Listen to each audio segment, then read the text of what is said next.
بسم اللہ والحمد للہ والصلاة والسلام علی رسول اللہ وعلی آلہ واصحابہ اجمعین الی یوم الدین۔ الحمدللہ آج 1 مارچ 2020 کو سنڈے کے دن علمی و تحقیقی مجلس نمبر 105 میں 105 نمبر میں ہم نماز کا پریکٹیکل طریقہ سیکھیں گے انشاءاللہ تعالی، اور اسی طریقے کے اندر ہم نماز میں جتنے پوسچرز ہیں کس طریقے سے بنانے ہیں، کون سا رکن کیسے ادا کرنا ہے اس کو سیکھیں گے۔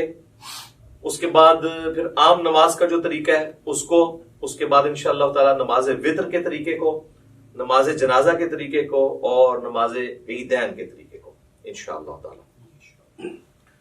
تو سب سے پہلے میں جو نماز کے لیے ہماری ریکوائرمنٹ ہے اس کو ڈسکس کرتا ہوں۔ وضو اور غسل والا معاملہ تو الگ سے ہے، یہ ساری چیزیں انڈرسٹوڈ ہیں۔ اس کے بعد جب آپ مسجد میں آئیں گے تو نماز کے لیے سب سے ضروری چیز یہ ہے کہ آپ قبلہ رخ کھڑے ہوں گے اور اپنے دماغ میں نیت کو حاضر کریں گے کہ آپ کون سی نماز پڑھنے جا رہے ہیں۔ جب تک نیت حاضر نہیں ہوگی نماز درست نہیں ہوگی۔ صحیح بخاری اور صحیح مسلم کی متفق علیہ حدیث ہے کہ اللہ کے محبوب صلی اللہ علیہ وآلہ وسلم نے فرمایا انما الاعمال بالنیات، اعمال کا دار و مدار نیتوں کے اوپر ہے۔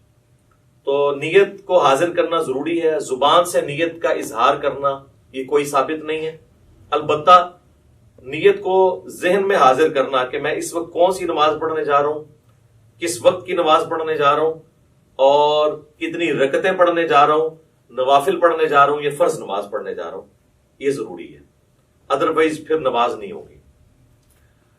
اور جب آپ قبلہ رخ کھڑے ہوں، اب ہم تو ڈسکس کر رہے ہیں انڈیویجول کی نماز، جب امام کے پیچھے نماز پڑھنی ہے اس کا پروٹوکول تھوڑا بہت جو ڈفرنٹ ہے، سب سیدھی کرنے کے اعتبار سے انشاءاللہ ہم پریکٹیکلی کریں گے، آپ سب لوگوں کو کھڑا کر کے انشاءاللہ تعالی۔ انڈیویجول جب کھڑے ہوں گے نماز کے لیے تو آپ نے اپنے پاؤں اتنے کھول لیں کہ نارمل جس کو کہا جاتا ہے، یعنی اگر میں اپنے اس بازو سے ایک سیدھا پرپینڈیکولر ڈرا کروں تو وہ سیدھا جا کے میرے پاؤں کے ایج کو پہنچے، نہ بہت زیادہ پاؤں کھول لیں اور نہ بہت کم۔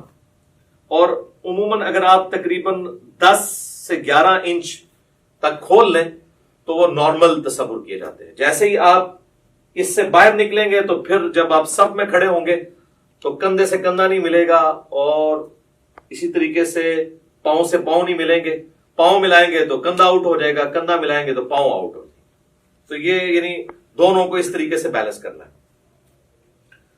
مرد کے لیے یہ ضروری ہے کہ وہ اپنی شلوار کو ٹخنوں سے اوپر رکھے۔ نماز کے علاوہ بھی سنت ہے، نماز میں تو اسپیسیفکلی سنت ہے مرد کے لیے، کیونکہ سنن ابی داؤد میں حدیث ہے اس مرد کی نماز نہیں ہوتی جس کا کپڑا ٹخنوں سے نیچے ہو۔ تو اس چیز کو انشور کرنا ہے کہ آپ کا کپڑا جو ہے وہ ٹخنوں سے اوپر ہے، یعنی جو لٹکانے والا کپڑا ہے۔ جرابیں اس کے اندر نہیں آتی، وہ لٹکائی نہیں جاتی، وہ پہنی ہوئی ہوتی ہے۔ اس کے بعد اگر آپ کی آستینیں وضو کی وجہ سے چڑھی ہوئی ہیں اوپر، ان آستینوں کو نیچے کریں۔ کف ثوب بھی منع ہے۔ اسی طریقے سے تہمت کو یا شلوار کو اوپر کرنے کے لیے یوں اڑیسنا، اس کو اندر کی طرف موڑنا، یہ بھی منع ہے، یہ بھی کف ثوب کے اندر آتا ہے۔ صحیح بخاری میں ان چیزوں کی ممانعت موجود ہے نبی صلی اللہ علیہ وآلہ وسلم کے ریفرنس سے۔ تو اس اعتبار سے ان ساری چیزوں کو دیکھ لینا ہے۔ پھر آپ نے قبلہ رخ کھڑے ہونا ہے اس حال میں کہ آپ جب قیام کے لیے اپنے ہاتھوں کو بلند کریں تو آپ کے یہ چیز ذہن میں ہونی چاہیے کہ میں اللہ تعالیٰ کے سامنے ہینڈز اپ کرنے جا رہا ہوں۔ یہ رفع الیدین کا ایک فلسفہ ہے، اور یہ جب ذہن میں ہوگا تو پھر نماز کے اندر خشوع و خضوع بھی نصیب ہوگا انشاءاللہ تعالیٰ۔ رفع الیدین کیسے کرنا ہے؟ اپنے ہاتھوں کو نارملی بلند کرنا ہے، یعنی اس کونی کو اگر ہم پیوٹ مانیں تو یہ کونی اگر ہم یوں رکھتے ہوئے اپنے ہاتھ کو یوں بلند کریں تو آپ دیکھیں گے کہ میری جو انگلیاں ہیں وہ کانوں کی سیدھ میں آ گئی ہیں، سائڈ سے جا کے دیکھیں، اور میری ہتھیلی جو ہے وہ کندھے کی سیدھ میں آ گئی ہے۔ یہ سنت طریقہ ہے۔ اور اس دوران ہاتھ کی انگلیاں اتنی کھلی ہوئی ہونی چاہیے جو نارمل ہے۔ سنن ابی داؤد میں حدیث ہے کہ نبی علیہ السلام جب رفع الیدین کرتے تھے تو ہاتھوں کی انگلیوں کو پھیلا کر کرتے تھے۔ پھیلانے سے مراد یہ نہیں ہے کہ ایسے کرتے تھے، تو بالکل اب نارمل طریقہ ہے۔ یعنی وہ راوی یہ بتانا چاہ رہے ہیں کہ نبی علیہ السلام ہاتھوں کو یوں نہیں رکھتے تھے بلکہ نارملی رکھتے تھے. اب آپ اس کو یوں دیکھیں گے تو میں جب اس کو ہاتھ کو بلند کروں گا تو آپ یہ دیکھیں میرے دونوں انگلیاں کانوں کی سیدھ میں ہیں, میری ہتھیلیاں کندھے کی سیدھ میں ہیں, اور میری ہتھیلیاں قبلہ رخ ہیں. اور اس دوران یہاں پر ہی تھوڑی دیر کے لیے روکتے ہوئے میں اللہ اکبر کہوں گا اور اس کے بعد اپنے ہاتھوں کو باندھوں گا. اب جتنے بھی رفع الیدین ہوں گے وہ اسی طریقے کے ساتھ ہوں گے. صحیح مسلم میں حدیث ہے کہ نبی صلی اللہ علیہ وآلہ وسلم اپنے ہاتھوں کو کانوں تک بلند کرتے تھے. صحیح بخاری میں حدیث ہے کہ نبی علیہ السلام اپنے ہاتھوں کو کندھوں تک بلند کرتے تھے. اس میں تطبیق یہی بنتی ہے کہ آپ ہاتھ اس طرح بلند کرتے تھے کہ اگر انگلیاں دیکھی جائیں تو وہ کانوں کی سیدھ میں آ جائیں اور ہتھیلیاں دیکھی جائیں تو وہ کندھوں کی سیدھ میں آ جائیں. یہ نارمل پوزیشن ہے اور یہ بالکل صحیح ہونا چاہیے. اس کے لیے پریکٹس کرنے کا طریقہ ہے کہ آپ شیشے کے آگے کھڑے ہوں اور اس کی پریکٹس کریں. بعض لوگ ہوتے ہیں ان کے ہاتھ یوں ہوتے ہیں, یوں ہوتے ہیں, کچھ یوں ہوتے ہیں. یہ پریکٹس آپ کو کرنی پڑے گی. کسی کا ایک ہاتھ اونچا ہوتا ہے, نیچے ہوتا ہے. تو یہ اب مجھے جو میں یہ کر رہا ہوں میرے سامنے شیشہ نہیں ہے, یہ میری پریکٹس کی وجہ سے یہ سیدھا نظر آ رہا ہے. بعض اوقات آپ سمجھ رہے ہوں گے کہ سیدھا ہے لیکن وہ سیدھا ہوتا نہیں ہے, ٹیڑھا ہو جاتا ہے. تو اس کے لیے آپ کو پریکٹس کرنی پڑے گی. اور رفع الیدین کرتے ہوئے آپ نے اللہ اکبر کہہ کے ہاتھوں کو باندھنا ہے. یہ صحیح بخاری کے اندر یہ بھی حدیث موجود ہے کہ نبی علیہ السلام رفع الیدین کرتے اور اللہ اکبر کہتے. اور صحیح بخاری مسلم میں یہ بھی ملتا ہے کہ آپ صلی اللہ علیہ وآلہ وسلم اللہ اکبر کہتے اور رفع الیدین کرتے. لہذا اس چکر میں نہیں پڑنا کہ پہلے رفع الیدین کرنا ہے یا پہلے اللہ اکبر کہنا ہے. دونوں بیک وقت کہنے ہیں, آگے پیچھے کہنے ہیں, جس بھی طریقے سے کہیں سائملٹینیسلی آپ کہہ لیں. ہر صورتحال جو ہے وہ سنت کے مطابق ہے, کیونکہ اتنی جو باریکیاں ہیں نا وہ احادیث کے اندر نہ تو اللہ تعالیٰ کو مطلوب ہے کہ اس طرح کی رپورٹ کی جائے, نہ نبی علیہ السلام نے ان کو اس طریقے سے تعلیم فرمایا. تو یہ بڑی امپورٹنٹ چیز ہے اس حوالے سے. اللہ اکبر کہہ کے آپ نے ہاتھوں کو باندھا. اب ذرا یہ ہاتھوں کو باندھنے کی پوزیشن آپ ذرا دیکھ لیں. یہ میرا جو لیفٹ والا ہاتھ ہے یہ بعض لوگ یوں کر کے مٹھی بند کر لیتے ہیں, اس کو آپ نے یوں رکھنا ہے جو نارمل پوزیشن ہے. اس کے بعد آپ نے یہ دایاں ہاتھ بائیں ہاتھ کے اوپر یوں رکھا کہ جو نارمل پوزیشن ہے. بعض لوگ یوں کر کے پکڑ لیتے ہیں, ٹھیک ہے, اگر آسانی ہے یوں کر کے پکڑ لیں, یہ نارمل پوزیشن ہے. اور اگر آپ اس کو یوں رکھیں گے تو آپ کو رکھنے میں بھی آسانی ہوگی. یہ سنت طریقہ ہے جو صحیح بخاری کی حدیث کی روشنی میں ہمیں پتہ چلتا ہے.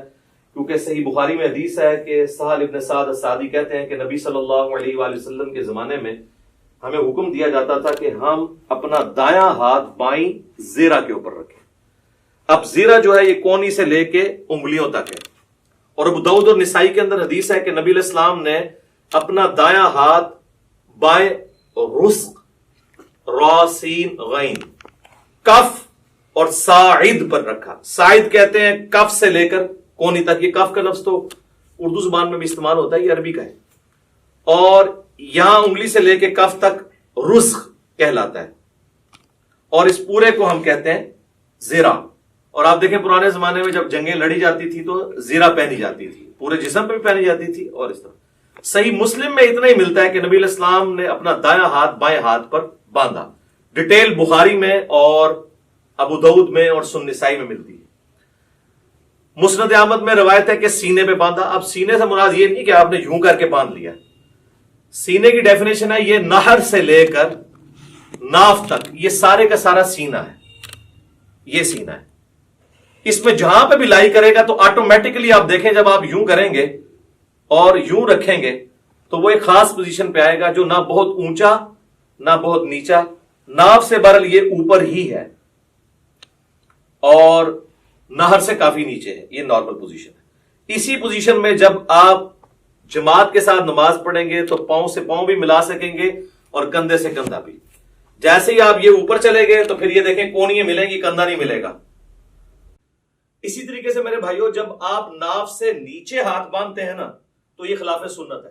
اس حوالے سے جو سنن ابی داؤد کی ایک حدیث پیش کی جاتی ہے تو امام داؤد رحمہ اللہ تعالیٰ نے خود ساتھ لکھا ہے کہ اس حدیث میں ایک راوی ہیں عبد الرحمن بن اسحاق الکوفی, جس کے بارے میں نے خود احمد بن حنبل سے سنا ہے کہ وہ اس کو ضعیف کہا کرتے تھے. اور یہاں پر لوگوں نے یعنی وہ روایت تو پیش کی لیکن ساتھ جو امام کا حکم تھا اس کو سکپ کر دیا. تو ایسے بھی نہیں کریں گے، ایسے بھی نہیں کریں گے، بلکہ اس طریقے سے ہاتھ باندھیں گے جو سنت طریقہ ہے۔ یا پھر دوسرا طریقہ یہ ہے کہ وضع الیدین کی بجائے ارسال الیدین کیا جائے۔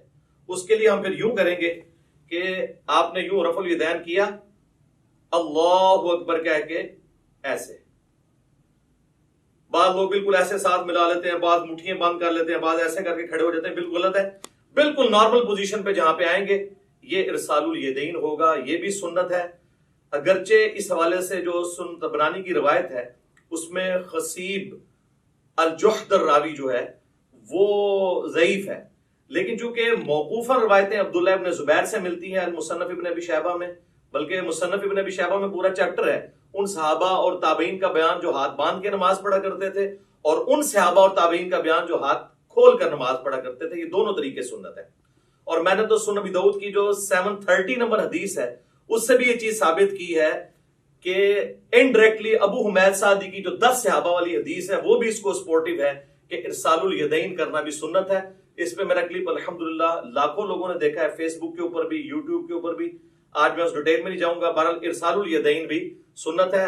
الحمدللہ ہم دونوں طریقے سے نماز پڑھتے ہیں، کم از کم میں ایک نماز ضرور ارسال الیدین سے پڑھتا ہوں، لیکن میں وضع الیدین کو اس لیے پریفر کرتا ہوں کہ میں یہ خواہش کرتا ہوں کہ میں اللہ تعالیٰ کے سامنے اس حال میں بھی کھڑا ہوں۔ اب جو لوگ صرف ارسال الیدین کرتے ہیں وہ اس سنت سے محروم ہو جاتے ہیں، اسی طریقے سے جو لوگ رکوع کے بعد ہاتھ باندھنے کے قائل ہیں وہ بھی اس سنت سے محروم ہو جاتے ہیں۔ تو ہم اس سنت پہ بھی عمل کرتے ہیں اور اس پہ بھی، رکوع سے پہلے یوں اور رکوع کے بعد ارسال الیدین، اس پہ تو اجماع ہے اہل سنت کے تمام مکاتب فکر، حنفی، شافعی، مالکی، حنبلی اور اہل حدیث بھی۔ یہ تو چند علماء عرب ہیں جنہوں نے یہ کام ڈالنا شروع کیا رکوع کے بعد ہاتھ باندھنے والا، اس پہ تو اجماع امت ہے، اور میں نے دلائل کے ساتھ ثابت کیا ہے۔ صحیح بخاری میں اس کے اشارے موجود ہیں، سنن ابی داؤد کے اندر ابو حمید سعدی والی حدیث میں اس کے اشارے موجود ہیں کہ ارسال الیدین کیا جائے گا رکوع کے بعد۔ تو لہٰذا دونوں طریقے سنت ہیں۔ ارسال الیدین سے ہم نماز پڑھتے ہیں، فرض نماز پڑھتے ہیں، سنیوں کی مسجد کی پہلی صف میں پڑھتے ہیں، چاہے کسی کو برا لگے، الحمدللہ۔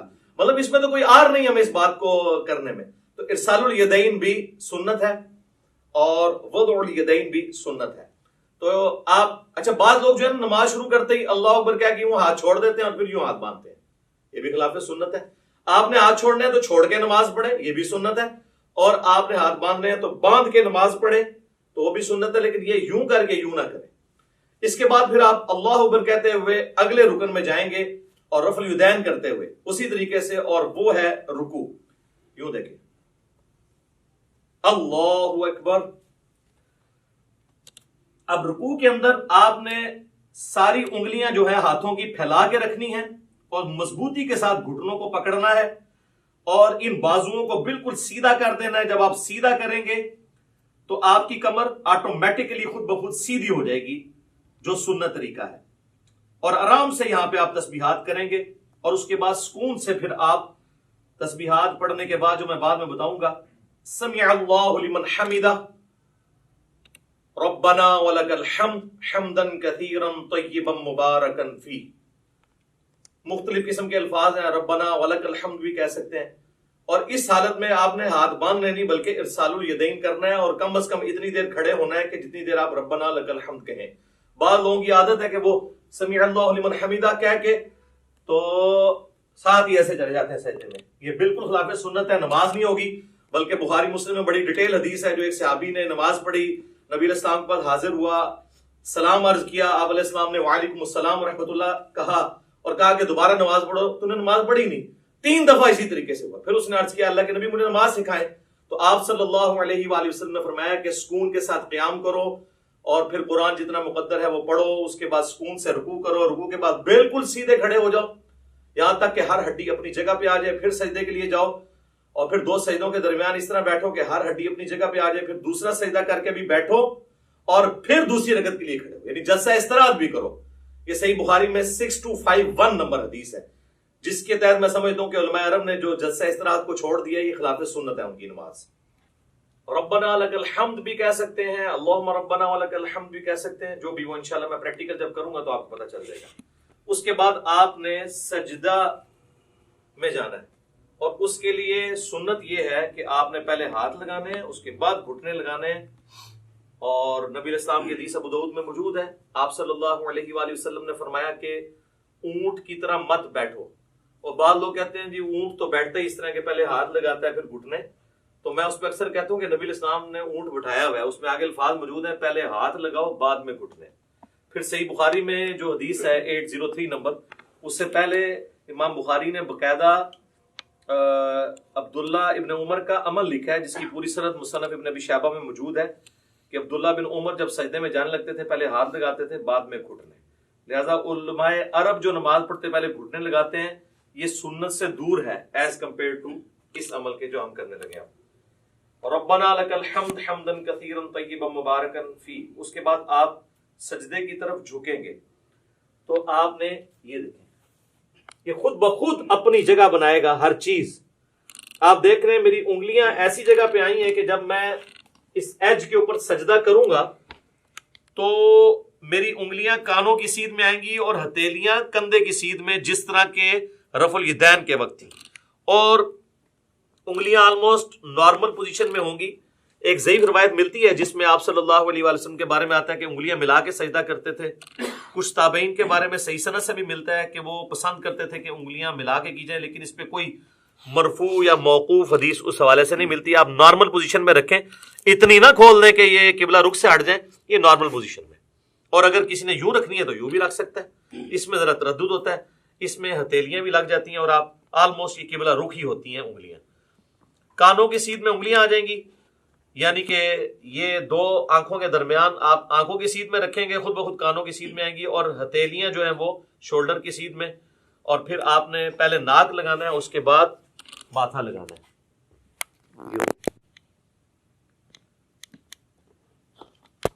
اسی حالت میں سجدے کی تسبیحات آپ نے پڑھنی ہے، سبحان ربی الاعلی، یا باقی تسبیحات انشاءاللہ پڑھ کے بتا دوں گا. اور پاؤں کی انگلیاں قبلہ رخ ہونی چاہیے، دونوں ایڑیاں آپس میں جڑی ہوئی ہوں، اور ہاتھ جو ہیں وہ پہلوؤں سے الگ ہوں، رانے جو ہیں وہ پنڈلی کے جوڑ سے الگ ہوں نارمل پوزیشن کے اوپر. اور ادھر سے اگر یعنی اس میں گیپ بھی موجود ہونا چاہیے. سب سے افضل طریقہ تو یہی ہے کہ تھوڑا اور بڑا کر لیا جائے سجدہ یوں کر کے، لیکن وہ آج کل ہماری صفحے جو ڈیزائن ہے اس میں وہ بڑے والا سجدہ نہیں ہوتا جو بخاری مسلم میں آتا ہے کہ بکری کا بچہ بھی گزر سکتا تھا، وہ اعلیٰ ترین درجہ ہے. جس چیز سے منع کیا گیا نا وہ یہی ہے کہ آپ نے، بخاری مسلم میں آتا ہے کہ کونیاں زمین پہ کتے کی طرح نہیں یوں بچھانی. اور ظاہر ہے اس حکم میں مرد و عورت دونوں ہی شامل ہیں نماز کے طریقے کے اعتبار سے. تو اس کو اٹھا کے رکھنی ہے اور پہلوؤں سے الگ رکھنا ہے، پیٹ سے نہ ٹچ کریں، پیٹ جو ہے وہ یہ رانوں سے الگ رہے، اور ران اور پنڈلی کا جوڑ جو ہے یہ الگ الگ رہے. اس حالت میں آپ نے سجدہ کرنا ہے. تو یہ اس کے بعد اللہ اکبر کیا ہے کہ آپ نے جب بیٹھنا ہے تو آپ کی پوزیشن کیا ہونی چاہیے کہ آپ یہ انگلیاں قبلہ رخ ہوں، یہاں پہ بھی نارمل، یوں کرنے کی ضرورت نہیں ہے، نارمل رکھیں جہاں آپ کو آسانی رہتی ہے. اس طریقے سے بھی سنت ہے. صحیح مسلم کے اندر یہ طریقہ بھی آیا ہے اور صحیح مسلم کے اندر یہ طریقہ بھی آیا ہے. یہ دونوں طریقے سنت ہے. یہاں پہ مشہور ہے کہ جی وہ اگر کسی کی انگلیاں یوں نیچے ہو جائیں تو اس کی انگلیاں کاٹ دی جائیں، جبکہ صحیح مسلم میں کہ نبی علیہ السلام جب آخری رکعت میں تورک بیٹھتے تھے جو میں اینڈ پہ بتاؤں گا، تو اپنے بائیں ہاتھ سے اپنے گھٹنے کو لقمے کی طرح پکڑ لیتے تھے. تو یوں بھی رکھنا سنت ہے، اور جب یوں رکھیں گے تو ابو داؤد میں حدیث ملتی ہے سنن نسائی کے اندر کہ نبی علیہ السلام کی جو یہ زرہ ہے وہ ران کے ساتھ لگ جایا کرتی تھی. آپ یہ دیکھیں لگی ہوئی ہیں دونوں زریں ران کے ساتھ لگی ہوئی ہیں، اور جب یوں رکھیں گے تو پھر یہ ران سے اٹھ جائیں گی. یہ طریقہ بھی سنت ہے، اس میں کوئی فرق نہیں ہے، دونوں طریقے سنت ہیں. یہ دو سجدوں کے درمیان آپ بیٹھیں گے اور اس میں آپ نے جو تسبیحات پڑھنی ہے رب اغفر لی رب اغفر لی، اس کے علاوہ اور تسبیحات بھی ہیں. بعض لوگ یہاں پہ بھی انگلی اٹھا لیتے ہیں، وہ حدیث بھی کمزور ہے، سفیان ثوری کی تدلیس کی وجہ سے. انگلی نہیں اٹھانی، نارمل رکھنا ہے آپ نے. اس کے بعد پھر اللہ اکبر کہہ کے آپ نے دوسرے سجدے میں جانا ہے اور پھر اسی طریقے سے تسبیحات کرنی ہے. ناک بھی لگنا چاہیے، ماتھا بھی لگنا چاہیے، اور زمین کی سختی ہلکی سی معلوم ہونی چاہیے. بالکل نہیں ہوا میں سجدہ ہو رہا ہو، بہتر ہے مٹی والی جگہ پہ ہو تو زیادہ افضل ہے اور نبی الاسلام کو پسندیدہ بھی ہے. باقی چٹائی وغیرہ بھی جائز ہے، میں نے اس کے حوالے سے بھی کافی ویڈیوز ریکارڈڈ موجود ہیں. دوسرا سجدہ کر کے بھی آپ اللہ اکبر کر کے بیٹھیں گے. صحیح بخاری میں 6251 نمبر حدیث ہے. نبی الاسلام حکم دیتے تھے کہ نماز میں سکون کرو اس حال میں کہ تم نے بیٹھنا ہے اور اس کے بعد پھر دوسری رکعت کے لیے کھڑے ہونا ہے. اچھا، اس دوران یہ آپ دیکھیں جب دو سجدوں کے درمیان بیٹھنا ہے نا تو بایاں پاؤں لٹانا ہے اور دائیں پاؤں کو کھڑا رکھنا ہے. یہ جہاں پہ آپ کو نارمل لگے. بعض لوگوں کے پاؤں شروع سے عادت نہیں ہوتی ہے تو وہ پاؤں بےچارے جو ہیں وہ کھڑا نہیں کر سکتے، تو ان کو کبھی بعض کا ایسے کرنا پڑتا ہے. کر سکتے ہیں، جائز ہے، ایسے کر سکتے ہیں جیسے اس کو آسانی لگے یوں. لیکن سنت یہ ہے کہ دایاں پاؤں آپ کھڑے کریں گے اور بائیں کو لٹا کے اس پہ بیٹھیں گے دو سجدوں کے درمیان. پھر دوسرا سجدہ کر کے بھی ایسے ہی بیٹھیں گے اور پھر اللہ اکبر کہہ کے ہاتھوں کا سہارا لیتے ہوئے. صحیح بخاری میں حدیث ہے نبی علیہ السلام اعتماد کرتے ہوئے اٹھتے تھے. تو اعتماد کرتے ہوئے بعض لوگوں نے یہاں پہ وہ مٹھی بنانے والی وہ ایک کمزور روایت تھی، اس کا سہارا لیا. وہ کمزور روایت ہے. نارمل بخاری میں اعتماد، تو اعتماد ویسے ہی ہوگا جیسے عام حالت میں بندہ اٹھے گا. یہ اعتماد کا طریقہ ہے نارمل. یوں کرنے سے یہاں پہ نشان بن جاتے ہیں اور میں نے دیکھا لوگوں کی یہ ساری جگہ کالی ہوئی ہوتی ہیں. تو یہ تو اب ادھر تو آپ قالین پہ کر لیں گے، تو صحابہ کرام تو مٹی کے اوپر نماز پڑھتے تھے، تو کیا حالت ہو جاتی ہوگی اگر یہ والا کام ہو. تو وہ ایسے ایسے میں نے دیکھا یوں کر کے کھڑے ہو رہے ہوتے ہیں اور وہ کہتے ہیں مٹھیوں والی حدیث. وہ تو روایت ہی کمزور ہے.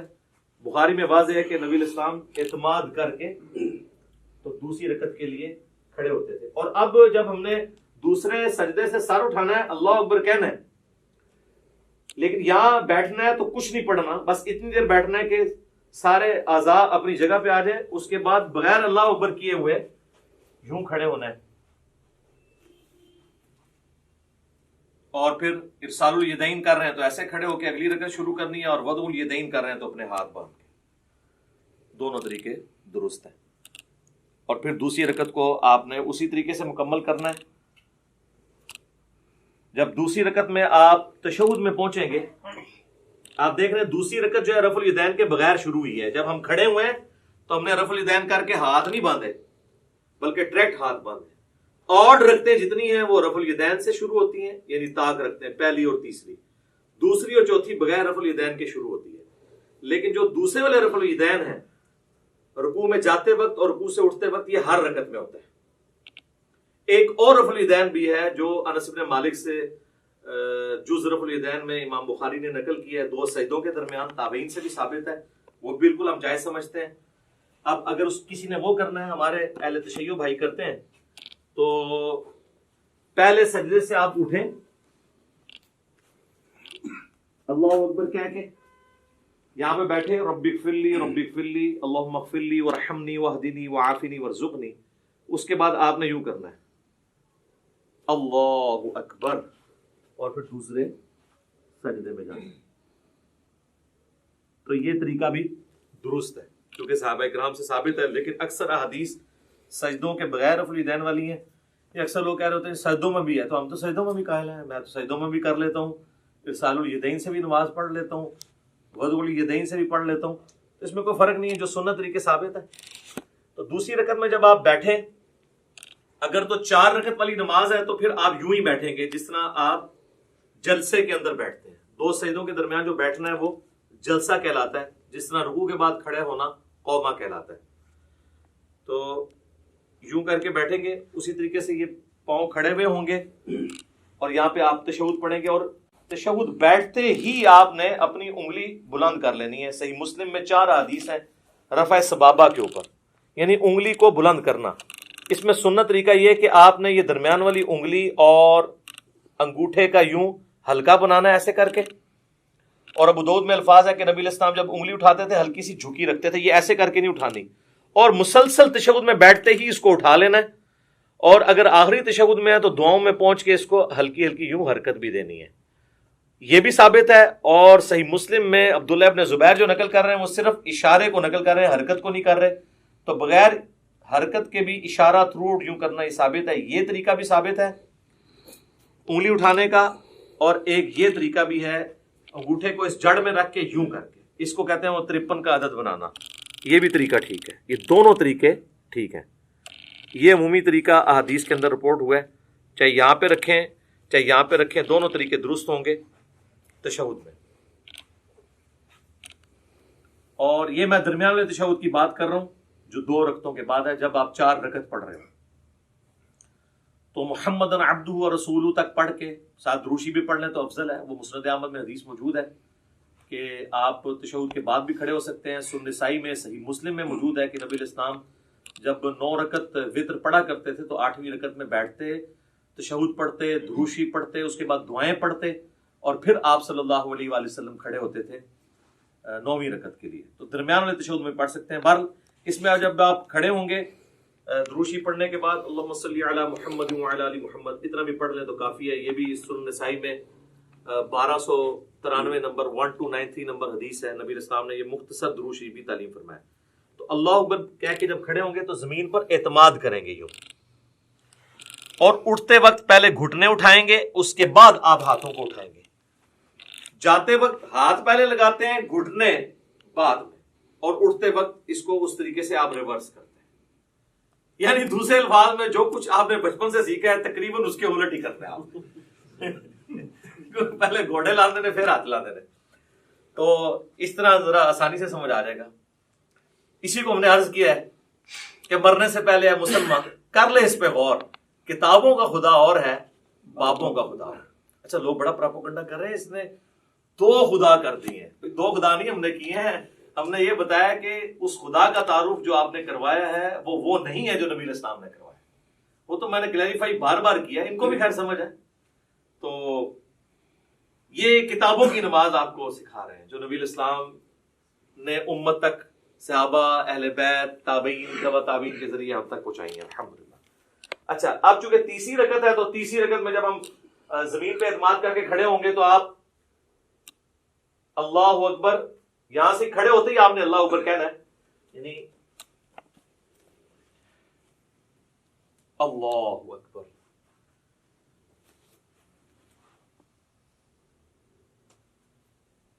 پھر وضع الیدین کر لینا ہے، یا اگر آپ نے ارسال الیدین کرنا ہے تو آپ یوں کر لیں۔ اور پھر تیسری رکعت میں جو پڑھنا ہے وہ انشاءاللہ میں پریکٹیکلی پڑھ کے بھی بتا دوں گا، سب کو پتہ ہی ہے، ہم تو پوسچرز اس وقت ڈسکس کر رہے ہیں کیسے کیسے بنانے ہیں۔ تیسری رکعت بھی اسی طریقے سے ہوگی، اور تیسری رکعت میں بھی دوسرا سجدہ کرنے کے بعد جلسے میں بیٹھ کے، جسے جلسہ استراحت کہتے ہیں، پھر آپ نے کھڑے ہونا ہے تیسری رکعت کے لیے اور چوتھی رکعت کے لیے، اور وہ رفع الیدین کے بغیر ہوگی، ڈائریکٹ ہاتھ باندھیں گے یا ارسال الیدین کریں گے نارمل پوزیشن میں۔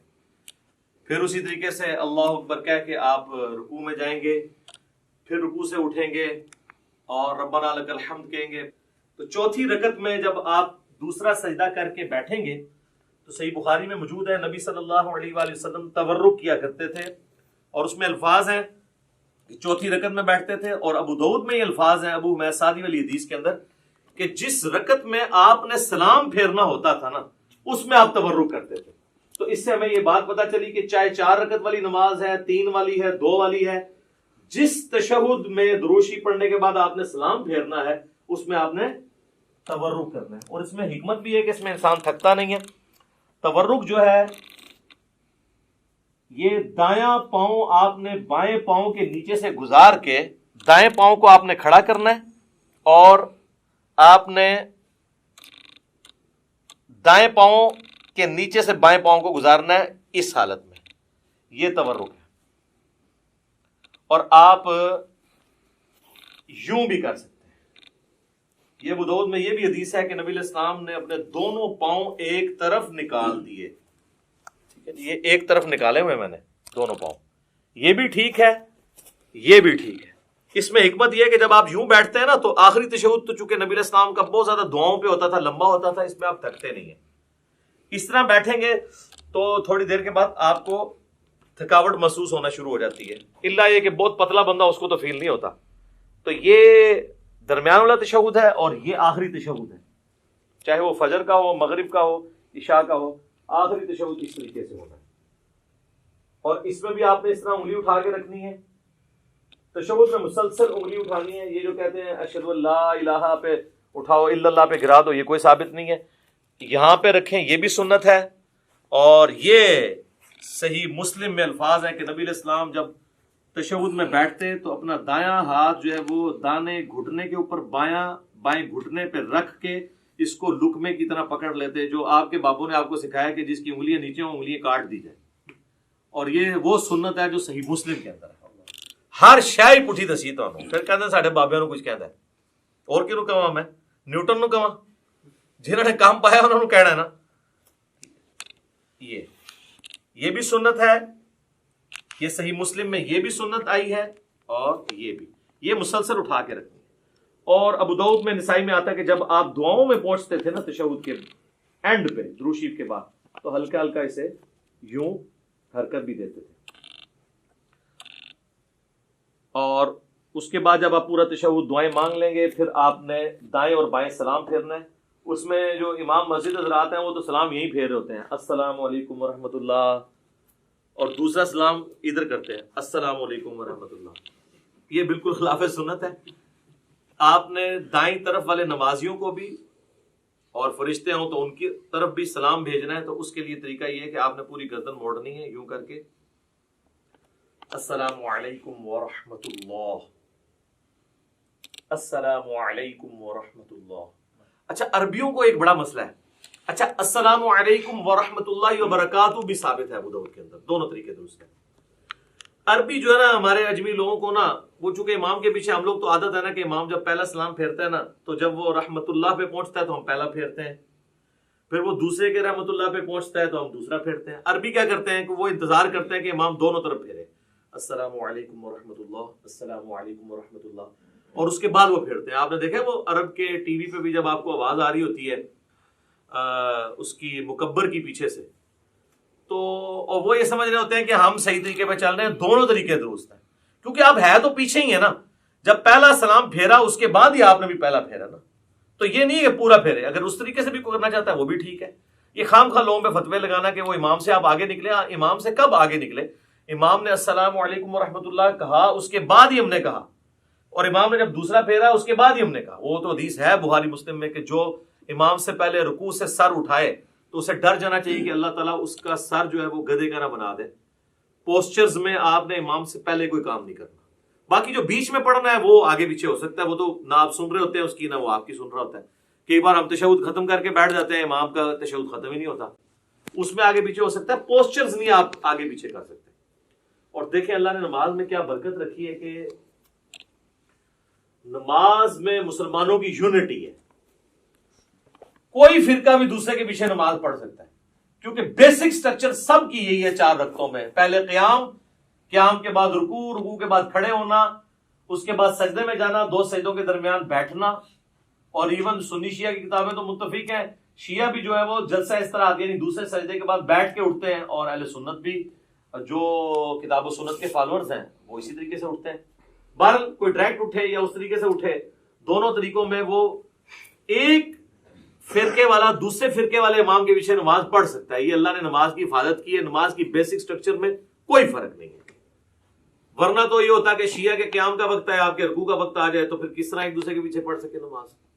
تو یہ اللہ تعالیٰ نے کم از کم بیسک سٹرکچر جو ہے، باقی جو چھوٹی موٹی چیزیں ان پہ اختلاف ہو سکتا ہے، بہتری کی طرف جانا چاہیے۔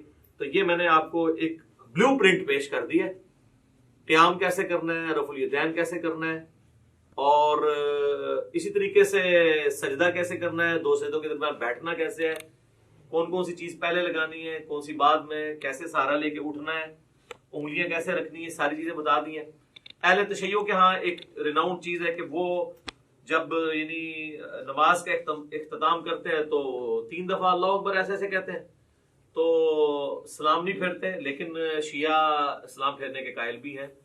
خامنائی صاحب نے نماز پڑھائی، ثاقب اکبر صاحب نے مجھے خود کہا، میں نے ان کے پیچھے نماز پڑھی، انہوں نے دونوں طرف سلام پھیرا، دونوں طریقے درست ہیں۔ باقی اللہ اکبر پہ تو ہم بھی متفق ہیں کہ نماز کے اینڈ پہ ہم بھی بلند آواز سے اللہ اکبر کہتے ہیں۔ بخاری مسلم میں حدیث ہے کہ نبی علیہ السلام کی نماز کا مکمل ہونا اللہ اکبر کی آواز سے، تکبیر کی آواز سے پہچانا جاتا تھا، اس کے بعد آہستہ آواز سے 3 دفعہ استغفر اللہ، اور پھر اللہم انت السلام منک السلام تبارک یا ذا الجلال والاکرام۔ جو ہمارے گرین اور بلو کارڈز آپ پڑھ سکتے ہیں، سب کچھ موجود ہے اس کے اندر۔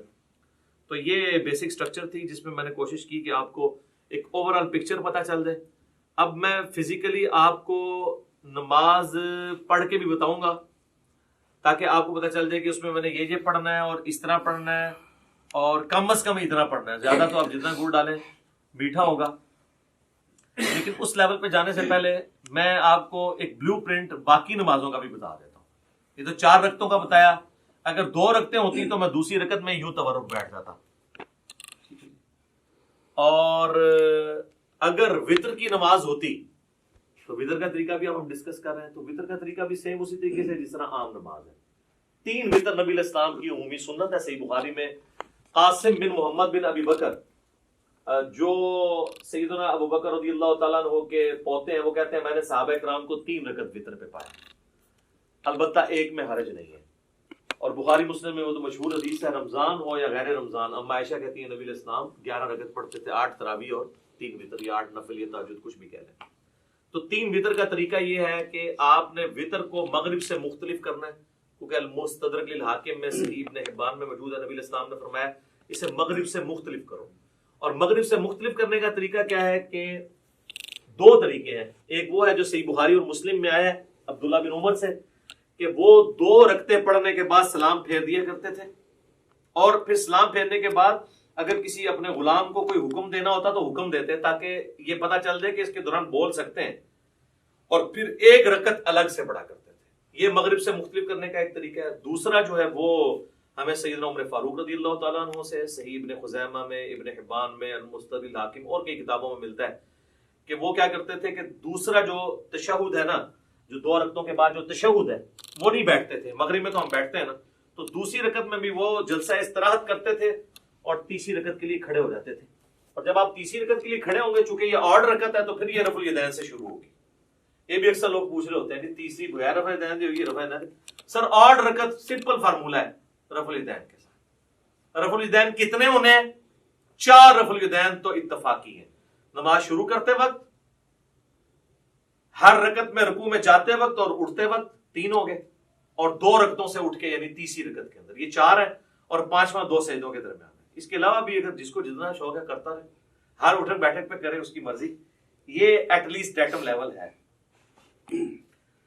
اچھا جی, اب وطر میں چونکہ وہ مختلف اس طرح کرنا ہے, وہ تو میں نے آپ کو بتا دیا. جب آپ تیسری رکعت میں ہوں گے, چاہے وہ الگ سے پڑھ رہے ہوں آپ, چاہے وہ آپ فصل کر کے یعنی سلام درمیان والے دونوں پھیر کے اس کے بعد پڑھ رہے ہوں, تو جب آپ تیسری رکعت میں سورۃ الفاتحہ میں سورت ملا لیں گے, اس کے بعد آپ اس کے ساتھ ہی دعائے قنوت پڑھ سکتے ہیں. اللہم اہدنی فیمن ہدیت. آج کلپ چڑھ گیا ہوگی کہ اصل دعا کیڑی ہے, ٹھیک ہے جی. تو اور اس میں آپ ارسال الیدین اگر کیے ہوئے تو اس حالت میں پڑھیں گے, لیکن پڑھیں گے آپ رکوع سے پہلے. صحیح بخاری میں 1002 نمبر حدیث ہے, انس بن مالک کہتے ہیں وہ شخص غلط بیانی کر رہا ہے, جھوٹ بول رہا ہے, جو یہ کہہ رہا ہے کہ نبی صلی اللہ علیہ وآلہ وسلم قنوت وطر کی قنوت کی دعا جو ہے وہ رکوع کے بعد کیا کرتے تھے. آپ نے صرف 1 مہینہ رکوع کے بعد کی, وہ کافروں پہ بد دعا کی تھی, قنوت نازلہ. آپ ہمیشہ رکوع سے پہلے کرتے تھے. رکوع سے پہلے کیسے ہے, سورت ملائی, اس کے بعد یہ آپ نے پڑھ دیا اللہم اہدنی فیمن ہدیت, یہ دعا پوری کی, پھر آپ رفع الیدین کر کے رکوع میں چلے گئے. اور دوسرا طریقہ جو کم از کم 3 تابعین سے ثابت ہے اور سیدنا عمر سے بھی ثابت ہے, اور المصنف ابن ابی شیبہ میں, مستدرک الحاکم میں, صحیح ابن حبان کے اندر, ابن خزیمہ کے اندر, المعجم الکبیر طبرانی کے اندر ڈیٹیل سے مل جائے گا آپ کو کہ سیدنا عمر جو ہے وہ تکبیر کہتے تھے دعائے قنوت پڑھنے سے پہلے. یعنی سورت ملا لی, اس کے بعد سورت ملانے کے بعد آپ نے اللہ اکبر کیا, تکبیر کہی, اور دوبارہ ہاتھ باندھ کے آپ نے دعائے قنوت مانگی. اس میں ہاتھ نہیں اٹھانے ہوتے کیونکہ یہ قنوت نازلہ نہیں ہے, یہ عام قنوت ہے. عام قنوت میں ہاتھ باندھے جاتے ہیں, یا ارسال الیدین کر کے آپ پڑھیں. ہاتھ اٹھانے والی کافروں میں بد دعا ہے, اور وہ ہوتی بھی رکوع کے بعد ہے, اور وہ ہوتی بھی عموماً فرض رکعت جو فرض نماز ہے اس کی آخری رکعت میں رکوع میں جانے کے بعد ہوتی ہے, جو سنت ہے. وہ آپ کو قنوت والا چیپٹر مشکات میں مل جائے گا, ابو داؤد ترمذی ابن ماجہ کے حوالے سے حدیث مل جائے گی. اور جو قنوت وطر کے اندر کوئی قنوت نازلہ کرنا چاہتا ہے تو نبی علیہ السلام سے ثابت نہیں, لیکن صحابہ کرام سے, ابی ابن کعب سے صحیح ابن خزیمہ کے اندر موجود ہے, جس میں دعائے قنوت بھی انہوں نے پڑھی اور ساتھ درود شریف بھی پڑھا اینڈ کے اوپر, اور بھی دعائیں مانگی, وہ آپ کر سکتے ہیں. صحابہ کا یہ طریقہ, اور میں اس پہ اکثر کہتا ہوں کہ جو لوگ کہتے ہیں کہ صحابہ کرام نعوذ باللہ حجت نہیں ہے، ہم نے مرفوع حدیثی دیکھنی ہے، تو ان کے لیے لمحہ فکری ہے کہ وہ جتنی یہاں پہ قنوت نازلہ پڑھا رہے ہیں اپنے وطروں کے اندر رمضان میں، وہ تو صحابہ کا طریقہ ہے۔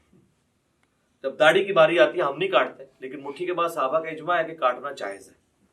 وہاں کہتے ہیں جی ہم نبی علیہ السلام کو دیکھ رہے ہیں، تو نبی علیہ السلام کو بھی نہیں آپ دیکھ رہے، نبی علیہ السلام کی تو مٹھی سے بڑی نہیں ہے، یہ بھی میں نے ثابت کیا ہے الحمدللہ۔ ساتھ ساتھ تھوڑی سی برین واشنگ ہوتی رہنی چاہیے، تبھی چیزوں کی سمجھ آتی ہے۔ تو اللہ اکبر کہہ کے ارسال الیدین کیا یا ہاتھ باندھے اور آپ نے دعائے قنوت پڑھی، اس کے بعد اللہ اکبر کہہ کے دعائے قنوت کے بعد روشی بھی پڑھنا ہے، اور پھر آپ نے وہ پورا کیا۔ اب چونکہ چاہے آپ نے فصل کیا ہوا ہے، درمیان میں 2 پڑھ کے سلام پھیرے ہوئے ہیں، یا آپ نے 2 کے بعد آپ کھڑے ہوئے ہیں، دونوں صورتوں میں تیسری رکعت تو آپ کی وتر کی آخری ہوگی، اس میں پھر آپ تورکی بیٹھیں گے۔ بلکہ سنن کبریٰ البیہقی میں یا مصنف ابن ابی شیبہ میں ملتا ہے نا کہ جس رات سیدنا ابو بکر کو دفن کیا گیا تو رمضان کی رات نہیں تھی، تو حضرت عمر نے کہا میں نے تو وتر ہی نہیں پڑھے ہوئے ہیں، تو پھر انہوں نے کہا میں جماعت کراتا ہوں تو میرے پیچھے وتر پڑھو۔ اس سے یہ بھی بات پتہ چلی کہ رمضان کے علاوہ وتر کی جماعت کروائی جا سکتی ہے۔ تو اس میں انہوں نے وتر اسی طریقے سے پڑھائے تھے کہ انہوں نے درمیان تشہد چھوڑا تھا اور اپنا 3 وتر پڑھائے تھے۔ اور وتر کے اوپر میرا ڈیٹیلڈ 130 مسئلہ ہے، اس میں میں نے ساری نیٹی گریٹیز ڈسکس کی ہیں، آج اس ڈیٹیل میں جانے کی ضرورت نہیں۔ نماز وتر بھی کمپلیٹ ہوگی، کوئی چیز ہے تو نہیں کی نماز وتر کے حوالے سے؟ کون سی دعا آخر میں؟ وتر کے بعد جب ختم کرتے ہیں، وتر کے بعد وہ تو اذکار ہے نا، وہ وتر کے طریقے میں تو نہیں آتے، وہ تو ہے سبحان الملک القدوس اور 3 دفعہ پڑھ کے رب الملائکۃ والروح، آخری بار اس کو اونچی، وہ تو اذکار ہیں، وہ تو علیحدہ سے ہمارے لکھے ہوئے ہیں۔ فی الحال ہم طریقے کو ڈسکس کر رہے ہیں، اور یہ تو ہو گیا نماز وتر کا طریقہ۔ اب آ جائیں آپ نماز عیدین کے طریقے کے اوپر، تو وہ تو ہوتی 2 رکعت ہے، چاہے وہ عید الاضحیٰ ہو یا عید الفطر ہو، 2 رکعتیں ہوتی ہیں، اور اس میں 12 تکبیرات ہوتی ہیں، جو ابو داؤد کے اندر حدیث موجود ہے، الموطا امام مالک کے اندر موجود ہے کہ 7 تکبیرات سورۃ الفاتحہ سے پہلے پہلی رکعت میں، اور 5 تکبیرات سورۃ الفاتحہ سے پہلے دوسری رکعت میں۔ یہ طریقہ ہے، اور اگر کوئی بھول جائے تو رکوع کے بعد بھی کر سکتا ہے۔ اس میں طریقہ یہی ہے کہ اللہ اکبر کہہ کے آپ نماز شروع کریں گے۔ اگر آپ نے وضع الیدین کیا ہے تو آپ جب تکبیرات کہیں گے اللہ اکبر تو دوبارہ ہاتھ باندھیں گے۔ اگر آپ ارسال الیدین کر رہے ہیں تو اللہ اکبر اللہ اکبر، یوں 7 تکبیرات کو آپ پورا کریں گے، اور اس کے بعد یعنی ثنا پڑھنے کے بعد 7 تکبیرات، پھر اعوذ باللہ بسم اللہ پڑھ کے امام نے سورۃ الفاتحہ پڑھنی ہے، آپ نے سننی ہے۔ اور دوسری رکعت میں امام جب سورۃ الفاتحہ شروع کرنے لگے گا اس سے پہلے وہ تکبیرات کہتا ہے۔ اگر کوئی پہلے میں بھول گیا ہوا ہے تو دوسرے میں 12 پوری کر لے، یعنی یہ زائد تکبیرات ہی ہیں، سنت افضل عمل ہے۔ تو عید کی نماز کے اندر یہ ایک مین چیز ہے، اور عید کی نماز جمعے کی طرح دن کی نماز ہونے کے باوجود جہری نماز ہے۔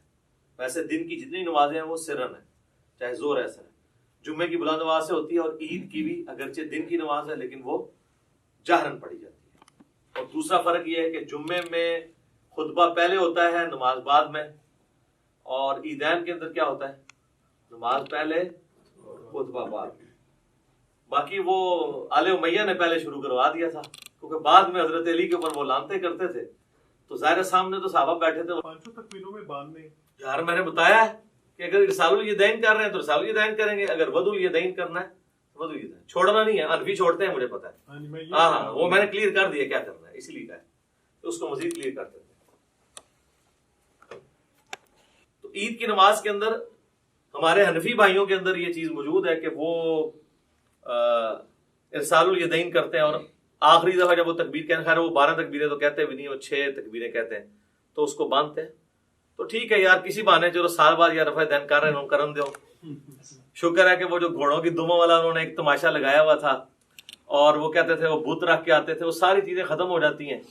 رفع الیدین نماز کا سکون برباد کرتا ہے، تو جے سال بعد وہ سکون والی نماز دی بے سکونی کرنے لگے نا، یعنی سنت کے مطابق عمل کرنے ہی لگے، تو کرنے دیں یار، باندھنا کرا دیو کہ رفع الیدین ہونا تھا۔ عید قائم ہے تو ان کی ڈاکٹرین ختم ہے، وہ کہتے ہیں نماز کے سکون کو برباد کرتا ہے تو پھر ہر رفع الیدین کرے گا۔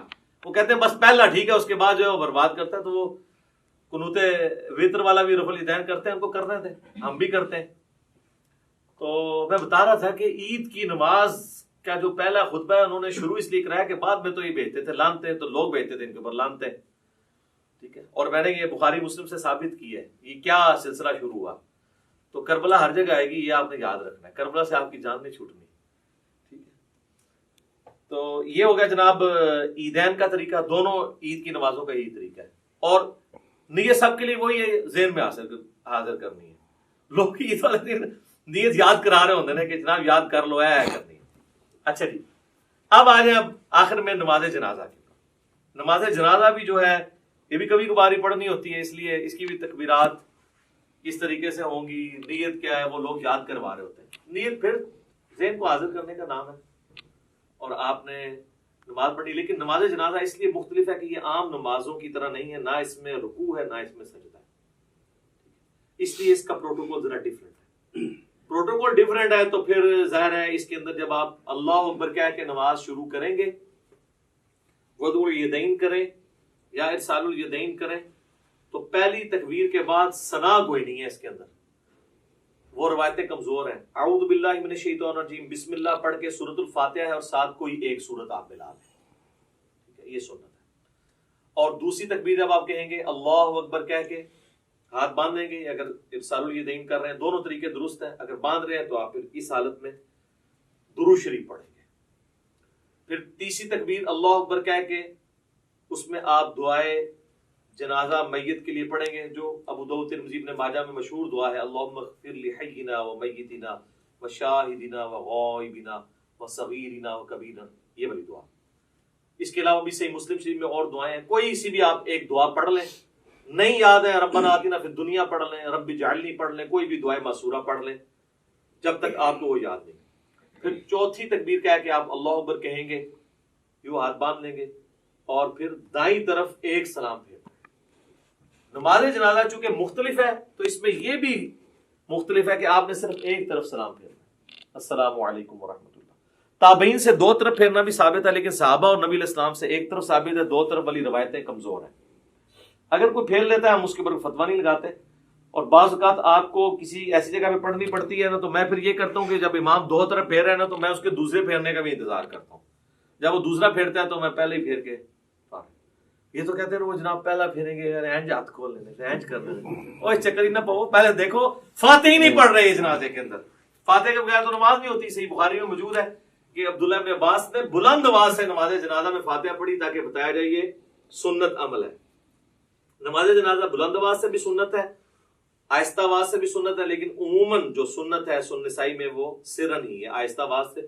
اس لیے آپ دیکھیں عرب جتنے ملک ہیں وہاں پہ آہستہ آواز میں نماز جنازہ پڑھی جاتی ہے، یعنی بلند آواز سے نہیں پڑھی جاتی. خیر یہ الگ سے ٹاپک ہے نماز جنازہ کا. یہ طریقہ ہے. صحیح مسلم میں ہے کہ نبی علیہ السلام نے ایک جنازے پہ 5 تکبیرات بھی پڑھی تھی. جب آپ 5 تکبیرات پڑھیں گے تو پھر پانچویں جو چوتھی تکبیر کے بعد سلام پھیرا تھا نا، تو چوتھی تکبیر کے بعد پھر آپ دعائیں مانگیں گے اور پانچویں کے بعد آپ پھر سلام پھیریں گے. شیعہ عموماً 5 ہی کرتے ہیں، سنی جو ہیں وہ 4 ہی کرتے ہیں. ویسے شیخ زبیر صاحب کے جنازے پہ بھی 5 ہوئی تھی اور مولانا ساق صاحب کے جنازے پہ انہوں نے وصیت کی ہوئی تھی، تکبیرات بھی 5 ہوئی تھی، سلام بھی ایک طرف پھیرا گیا. انہوں نے وصیت کی تھی کہ ہمارا جنازہ سنت کے مطابق جس طرح حرمین میں پڑھا جا رہا ہے عرب ملکوں میں ویسے پڑھانا ہے. اس طرح سے نہیں کہ وہاں پہ جو کچھ ہو رہا ہے وہ سنت کے مطابق ہو رہا ہے، یعنی یہ کام سنت کے مطابق. تو نماز جنازہ کا یہ طریقہ ہے. اکثر لوگ ہمارے بھائیوں کو تنگ کرتے ہیں اور نماز جنازہ ریکارڈ کریں، سر کی ریکارڈ کریں، یہ ٹوٹل طریقہ ہے، نہ رکوع ہے نہ سجدہ ہے. اور پریکٹیکلی یعنی وہ جنازہ پڑھ کے بتانا ضروری نہیں ہے، بس پوسچر بتا دیا آپ خود کر لیں. اور بچپن سے ہم لوگ پڑھتے آ رہے ہیں. فرق اس میں یہی ہے کہ سورۃ الفاتحہ سورت ہے، دوسری میں درود شریف نماز والا، تیسری میں دعا ہے. بہتر ہے جنازہ والی دعا پڑھیں اور چوتھی میں آپ نے سلام پھیر دینا، یا چوتھی کے بعد بھی دعا ہے، پانچویں کے بعد سلام پھیر دیں. تو یہ ہے. اس کے بعد میت کے لیے دعا ہے قبر پہ جا کے، وہاں پہ نہیں ہے اجتماعی دعا ثابت. دیوبندی نہیں کرتے، بریلوی کرتے ہیں، اور وہ کہتے ہیں یہ بریلوی غلط کر رہے ہیں، ثابت نہیں ہے. تو دیوبندیوں سے پوچھا جو آپ فرض نماز کے بعد اجتماعی دعا کرتے ہیں یہ بھی تو ثابت نہیں ہے، تو وہاں پھر ان کے پاس کوئی جواب نہیں ہوتا. تو دونوں ہی اپنے اپنے حصے کا غلط کام کر رہے ہیں. سنت یہی ہے کہ آپ نے سنت اذکار کرنے ہیں فرض نماز کے بعد. اور میت کے لیے ابو داؤد میں الفاظ ہیں کہ جب دفنا چکو تو اس کے لیے وہاں مغفرت کی، قبر میں سوالوں کی استقامت کے لیے دعا کرو.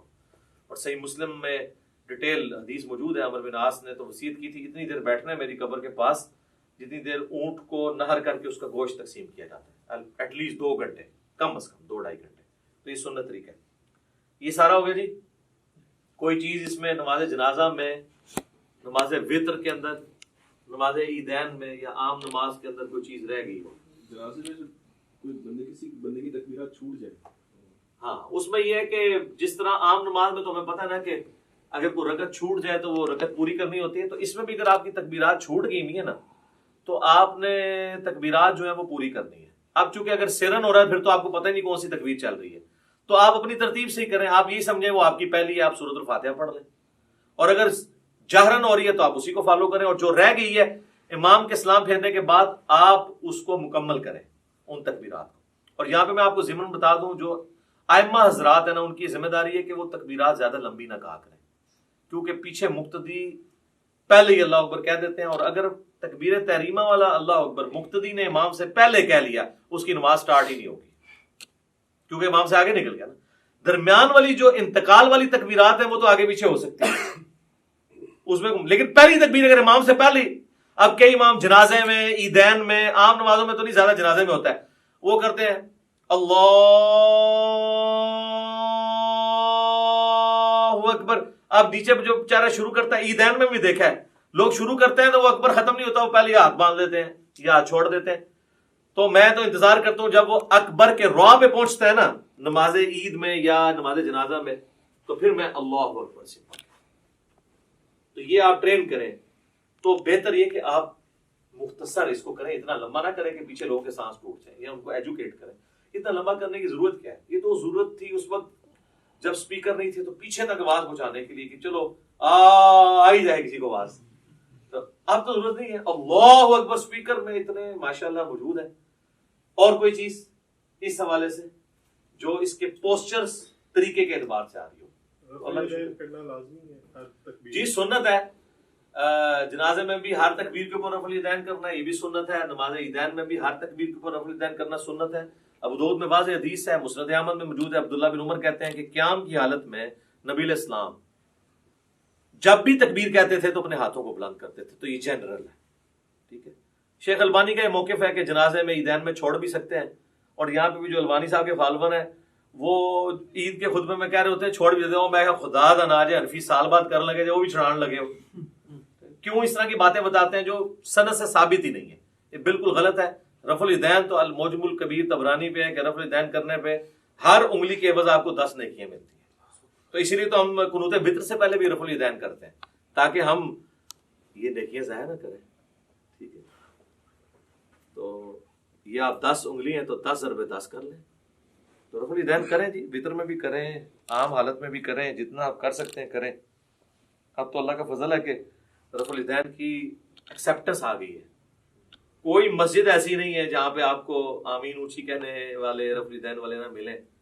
انقلاب تو آیا ہے نا جی، صدا تو جھوم رہی ہے ہر طرف سے کہ نہ میں وہابی نہ میں بابی، میں ہوں مسلم، علمی کتاب. اللہ کا شکر ہے لوگ کتابوں کے ساتھ جڑ گئے. چلیں جی، یہ سارا میں نے اس لیے بیان کیا تاکہ آپ کو ایک بلو پرنٹ اس حوالے سے کلیئر ہو جائے. اور اس میں اب میں پریکٹیکلی نماز پڑھ کے آپ کو بتاؤں گا تاکہ یہ پتہ بھی چلے کہ پڑھنا کس بیچ میں کیا کچھ پڑھنا ہے. اور اس میں پوسچر اس طریقے سے بناؤں گا جو میں نے آپ کو ایجوکیٹ کی ہیں، انہی پوسچرز کے مطابق میں آپ کو لے کے چل رہا ہوں گا تاکہ آپ اس سنت کے مطابق نماز کے طریقے کے اوپر عمل کر سکیں.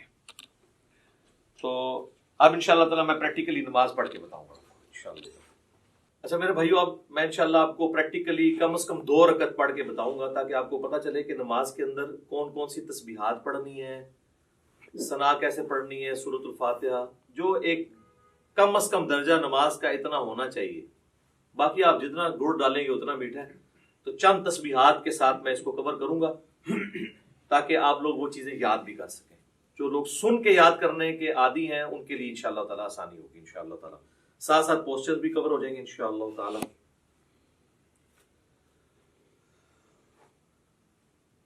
اللہ اکبر. سبحانك اللهم وبحمدك وتبارك اسمك وتعالى جدك ولا إله غيرك. أعوذ بالله من الشيطان الرجيم. بسم الله الرحمن الرحيم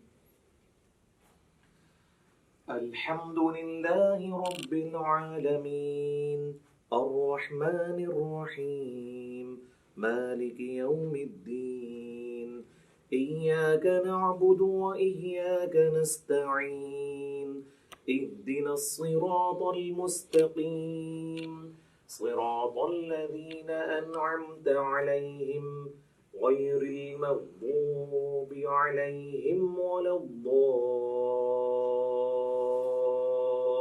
الضالين آمين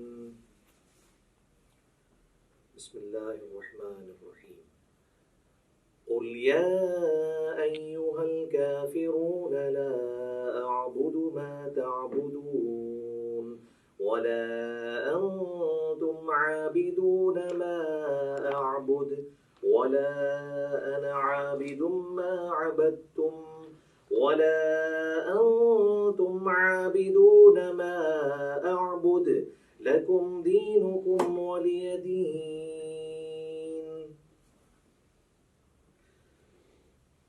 الله أكبر سبحان ربي العظيم سبحان ربي العظيم سبحان ربي العظيم سبحانك اللهم ربنا وبحمدك اللهم اغفر لي سبوح قدوس رب الملائكة والروح سمع الله لمن حمده اللهم ربنا ولك الحمد حمدا كثيرا طيبا مباركا فيه الله أكبر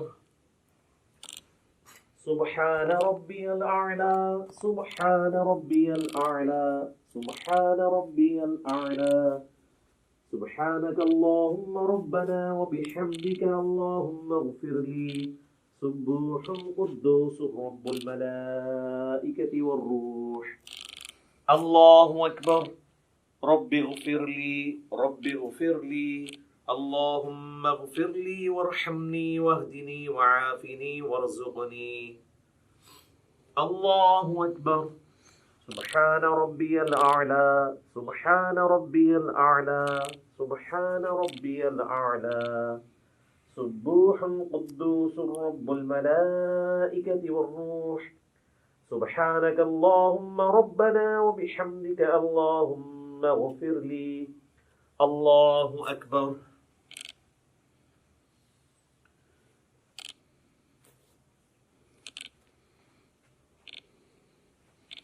بسم الله الرحمن الرحيم الحمد لله رب العالمين الرحمن الرحيم مالك يوم الدين إياك نعبد وإياك نستعين اهدنا الصراط المستقيم صراط الذين أنعمت عليهم غير المغضوب عليهم ولا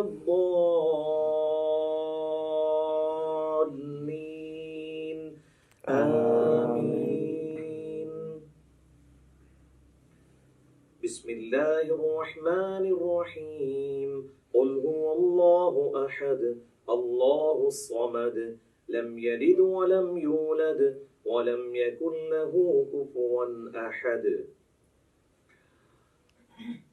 الله أكبر سبحان ربي العظيم سبحان ربي العظيم سبحان ربي العظيم سبوح قدوس رب الملائكة والروح سبحانك اللهم ربنا وبحمدك اللهم اغفر لي سمع الله لمن حمده اللهم ربنا ولك الحمد حمدا كثيرا طيبا مباركا فيه الله أكبر سبحان ربي الأعلى سبحان ربي الأعلى سبحان ربي الأعلى سبوح قدوس رب الملائكة والروح سبحانك اللهم ربنا وبحمدك اللهم اغفر لي الله أكبر رب اغفر لي اللهم اغفر لي وارحمني واهدني وعافني وارزقني. الله أكبر. سبحان ربي الأعلى سبحان ربي الأعلى سبحان ربي الأعلى سبوح القدوس رب الملائكة والروح. سبحانك اللهم ربنا وبحمدك اللهم اغفر لي. الله أكبر.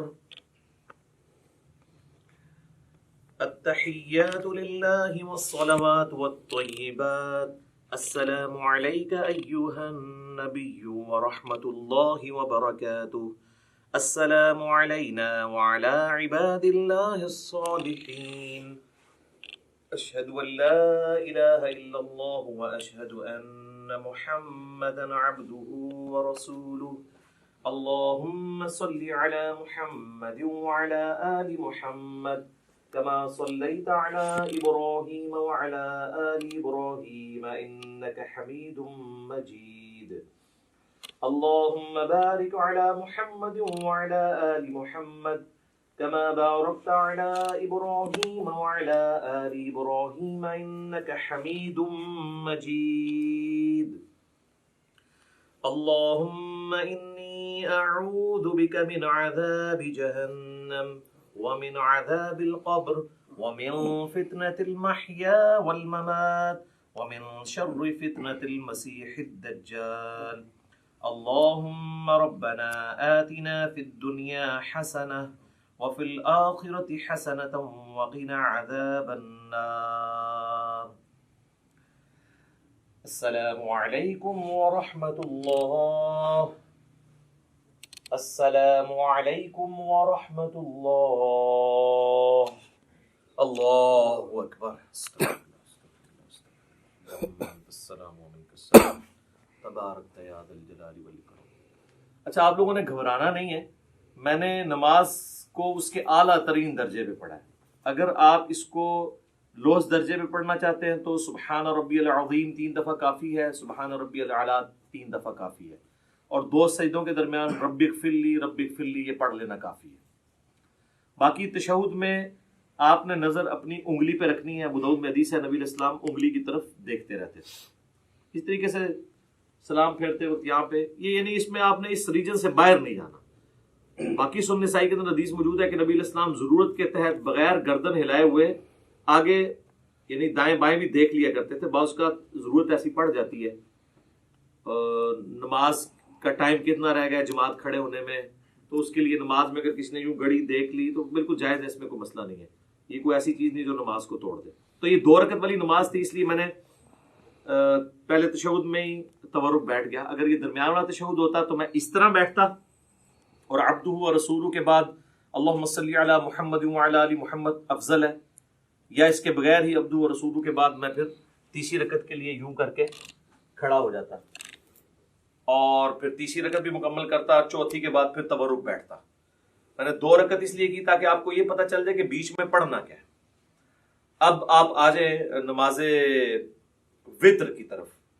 نماز وتر میں بھی میں نے آپ کو پہلے بتا دیا کس طریقے سے پڑھنا ہے. اب اس کی جو آخری رکعت ہے وہی سب سے امپورٹنٹ ہے کہ جس میں آپ نے سورت ملانے کے بعد دعائے قنوت پڑھنی ہے. سنت یہی ہے کہ پہلی رکعت میں آپ سبح اسم ربک الاعلی پڑھیں، دوسری میں قل یا ایھا الکافرون، اور تیسری میں قل ھو اللہ احد، اور قل اعوذ برب الفلق قل اعوذ برب الناس بھی ثابت ہے.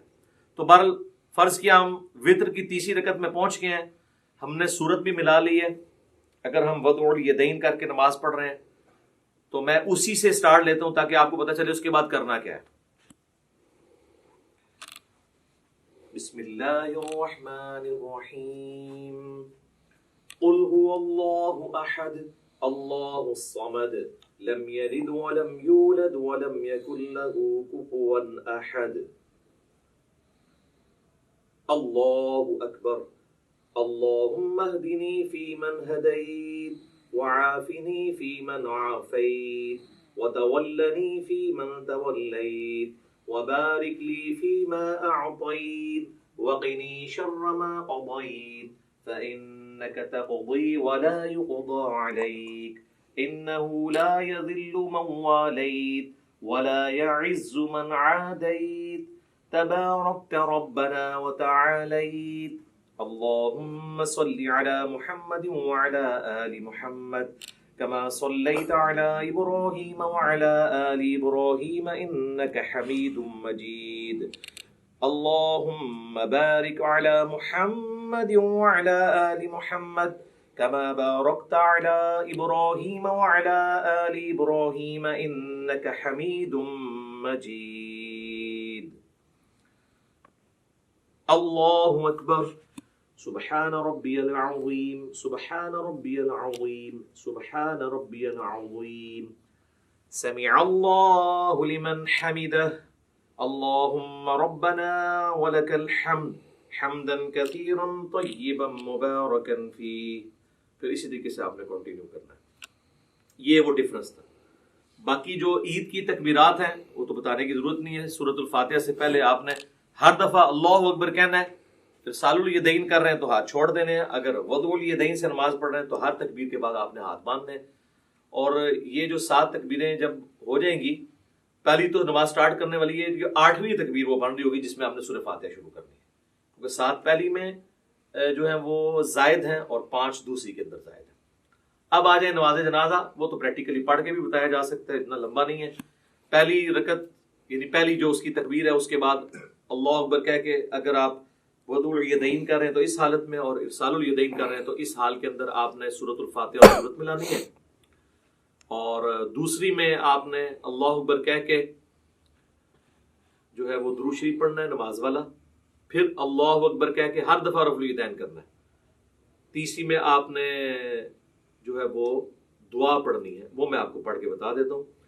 اللہم اغفر لحینا ومیتنا وشاہدنا وغائبنا وصغیرنا وکبیرنا وذکرنا وانثانا.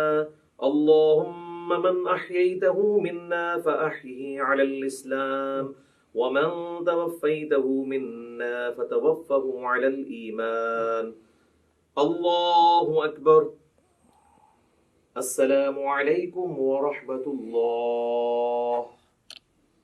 یہ مکمل ہو گیا. دوسری طرف تو بتایا ثابت نہیں ہے. تو یہ نماز جنازہ والا بھی ہو گیا. اب انشاءاللہ تعالی ہم فزیکلی جب جماعت میں نماز پڑھنی ہے تو اس میں کیسے پاؤں سے پاؤں ملانا ہے، کس طریقے سے کھڑا ہونا ہے، اس کے لیے کیا پوسچر ہوگا، وہ پریکٹیکلی ہم کچھ بھائیوں کو یہاں صف میں کھڑا کریں گے. پھر میں انشاءاللہ تعالی، کیونکہ بعض اوقات جب آپ جماعت سے نماز پڑھ رہے ہوتے ہیں اس میں آپ کو تھوڑی نرمی کا مظاہرہ کرنا پڑتا ہے. اب یہ لوگ کہتے ہیں جی وہ ہاتھ پھیلا کے یوں اس طریقے سے سجدہ کرنا ہے، لیکن سر سنن ابی داؤد میں، سنن نسائی میں یہ بھی حدیث ہے کہ اپنے بھائیوں کے لیے جماعت میں نرم ہو جاؤ. جب آپ جماعت میں نماز پڑھ رہے ہوں گے پھر آپ نے یہ والا سجدہ نہیں کرنا. ویسے آپ بے شک یہ بھی کر لیں، کوئی مسئلہ نہیں ہے، ٹھیک ہے، لیکن جب آپ جماعت میں ہوں گے تو آپ کوشش کریں گے کہ تھوڑے سمٹیں. اور اب اس میں اگر آپ کا یہ حصہ یہاں اپنے ساتھ لگ جاتا ہے کوئی مسئلہ نہیں. ایک چیز ہے جس کی مانت ہے کہ جو کونی ہے وہ زمین پہ نہ لگے، کتے کی طرح بچھانی نہیں ہے. اس کے علاوہ اگر کسی کا یوں مل جاتا ہے یا یہاں سے یہ بھی مل جاتا ہے تو کوئی اس میں مسئلہ نہیں ہے. حتیٰ کہ صحیح بخاری میں آتا ہے کہ جب مسجد میں رش ہوتا تھا صحابہ کرام کہتے ہیں ہم ایک دوسرے کی پیٹھوں کے اوپر سجدے کر رہے ہوتے تھے، اور اگر زمین گرم ہوتی تھی تو اپنی پگڑی کا پیچ جو ہے وہ آگے کر لیتے تھے تاکہ ماتھا نہ جلے. تو وہ اتنا کوئی ایشو نہیں ہے. ایون بخاری مسلم میں آتا ہے کہ نبی علیہ السلام نے قیام جو ہے اور رکوع جو ہے وہ ممبر کے اوپر کیا ہے، اور سجدے کے لیے ممبر کی سیڑھیاں اتر کے تو نماز پڑھی ہے. یہ فرض نماز کی بتا رہا ہوں، چونکہ ہمارے معاشرے میں ساری چیزیں معیوب سمجھی جاتی ہیں. تعلیم دینے کے لیے نہیں، فزیکلی آپ نے اس طرح نماز پڑھی ہے تو کوئی اتنا ایشو نہیں ہوتا. چھوٹی چھوٹی چیزوں کو مذاق بنایا ہوتا ہے. اس میں ہم آپ کو یہ بھی بتا دیتے ہیں جماعت کی نماز کو پریکٹیکلی کرنے سے پہلے کہ اگر آپ 2 بندوں کی جماعت کروا رہے ہیں نا تو یہ آپ بالکل ساتھ کھڑا کریں گے. یہ جو کہتے ہیں نا جی امام جو ہے اس طرح کھڑا ہو، نہیں، وہ تو واضح صحیح بخاری موجود ہے.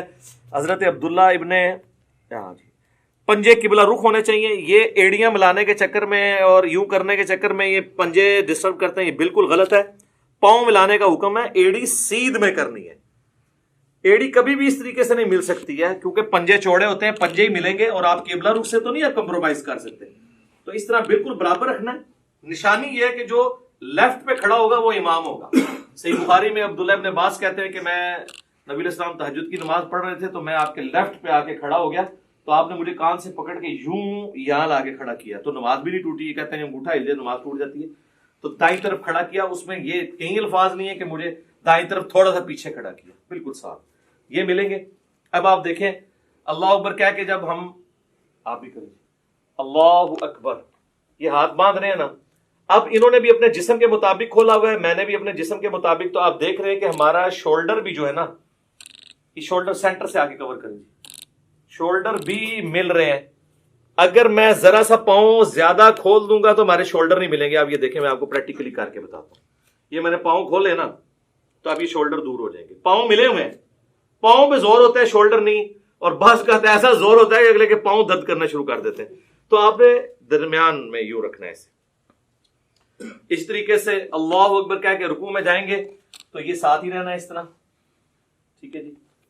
اور اب مسئلہ آئے گا جب ہم نے تورک بیٹھنا ہوگا. تو اب آپ دیکھیں جب ہم سمیع اللہ لمن حمدہ ربنا ولک الحمد کہہ کے ہم جاتے ہیں سجدے کے بعد, جب ہم تورک بیٹھنے لگیں گے نا, اگر ہم نے اتنا کھولا ہوا ہے نا, اگر میں تورک نہیں بیٹھوں گا یہ تورک کبھی بھی نہیں بیٹھ سکتے, کیونکہ یہ میرے اوپر ہی آگے گر جائیں گے, کیونکہ ایک اینگل پہ شفٹ ہوتے ہیں. تو آپ دیکھیں میں آپ تورک بیٹھنے لگوں یہ بھی بیٹھیں گے, یہ دیکھیں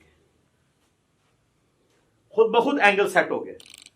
اگر آپ ذرا دوسری طرح بیٹھیں, میں ایسے ہی بیٹھا رہوں اور اب آپ تورک بیٹھیں تو یہ میرے اوپر ہی آگے گریں گے. میں نے اب کیا نماز پڑھنی ہے؟ ایک بندہ بھی تورک چھوڑ دے. اچھا کئی لوگ وہ جماعت سے لیٹ ملتے ہیں, وہ کہتے ہیں ہماری تو درمیان والی رکعت ہے, ہم نے تورک کیوں بیٹھنا ہے؟ بھئی جب آپ امام کے پیچھے ہیں نا تو اب آپ اس جماعت کو فالو کریں. پھر یہ بھی پوچھ رہے ہوتے ہیں جی امام کی تیسری ہے ہماری دوسری, ہم رفع دین کریں یا نہ کریں؟ بھئی امام کر رہے تو آپ کریں گے, اس لیے کہ آپ اپنی پہلی رکعت میں تشہد بیٹھتے ہیں کیا؟ نہیں. لیکن جب امام کے ساتھ آپ دوسری میں آ کے بیٹھتے ہیں تو آپ کی وہ پہلی ہوتی ہے, لیکن آپ امام کی وجہ سے تشہد بیٹھ جاتے ہیں. تو باقی چیزیں بھی امام کے مطابق فالو کریں, یہ بہتر طریقہ ہے. تو یہ تورک میں یہ چیز ضروری تھی. ایک بندہ بھی ڈنڈی مارے گا تورک, اور اگر کسی نے آپ کے ساتھ والے ڈنڈی مار دی ہے تو اب بہتر یہ ہے کہ آپ اس پہ گرنے کی بجائے نا آپ بھی پھر اسی طریقے سے ہی بیٹھتے ہیں. بھئی کئی لوگ پوچھ بھی رہے ہوتے ہیں کہ جی ہم موٹے ہیں تورک نہیں بیٹھ سکتے, نماز ہو جائے گی میرے بھائی اگر کسی کے لیے. میں نے تو بڑے بڑے موٹے لوگوں کو بھی دیکھا ہے, بل وہ پھر تورک تو ایسا بیٹھتے ہیں, دو بندے تورک ملتے ہیں نال تسی بیٹھ جاؤ تو ان کو بالکل لحاظ نہیں ہوتا کہ ادھر والے کا کیا بن رہا ہے ادھر والے کا کیا بن رہا ہے. تو بہت موٹا بندہ ہے, موٹاپا ویسے پسند بھی نہیں ہے نا, اسی لیے پسند نہیں ہے. تو وہ یہ تورک, آپ جب تک آپ تورک آسانی سے بیٹھ رہے ہیں تو آپ سمجھ لیں آپ سمارٹ ہیں. یہ آپ کا چیک پوائنٹ ہے. جیسا میں کہتا ہوں نماز کی 3 بریکیں ہیں. ایک رفع الیدین, رفع الیدین نہ ہو تو دڑا دڑا آپ پڑھیں گے. دوسرا جلسہ استراحت, کہ آپ نے دوسری رکعت میں اٹھنے کے لیے دوسرے سجدے کے بعد بیٹھ کے اٹھنا ہے. اور تیسرا آپ جو سجدے میں جانے سے پہلے ہاتھ لگاتے ہیں. جو لوگ ہاتھ نہیں لگاتے ڈائریکٹ جاتے ہیں وہ تو بڑی تیزی سے پڑھ رہے ہوتے ہیں. یہ دیکھیں نا آپ جس نے ہاتھ لگانا ہے اس نے تو پہلے ایسے کرنا ہے. یہ 3 بریکیں نماز کی اللہ نے رکھی ہیں جس کی وجہ سے نماز کی سپیڈ کنٹرول رہتی ہے. اب انشاءاللہ تعالی ہم چند بھائیوں کو یہاں پہ صف میں کھڑا کریں گے اور چیک کریں گے کہ صف میں کتنا پاؤں کھولیں. زیادہ کھول دیں گے تو پاؤں تو ملیں گے, شولڈر نہیں ملیں گے.